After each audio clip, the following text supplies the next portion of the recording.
Welcome back to another exciting lesson on irregular verbs with Mr. Sall. In this lesson, we'll dive deep into the fascinating world of English grammar and try to master those tricky irregular verbs. Irregular verbs do not follow the regular pattern of conjugation in English, where the past tense and the past participle are formed by adding the ed to the base form of the verb. Instead, irregular verbs have unique forms of the past tense and past participle. At first, note that conjugating irregular verbs correctly is crucial for effective communication. Without this knowledge, your speech or writing may sound awkward or unclear. Secondly, in terms of grammar, irregular verbs are a fundamental aspect of English. They demonstrate how verbs change to indicate different tenses, moods, and voices. Understanding how irregular verbs work is essential for constructing grammatically correct sentences.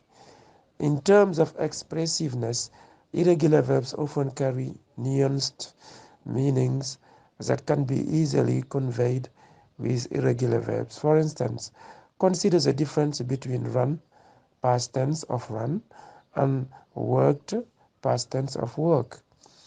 Knowing when to use irregular verbs can add depth and precision to your language. As for reading and comprehension, irregular verbs appear frequently in literature, newspapers, and other written materials. Being able to recognize and understand irregular verbs is essential for reading and comprehending English texts effectively. When it comes to writing, when you write in English, using irregular verbs correctly enhances the quality of your writing. It allows you to convey your thoughts and ideas more clearly and persuasively. In terms of standardization, irregular verbs are an integral part of the standardized English language. In academic and professional contexts, adhering to grammatical convention is crucial.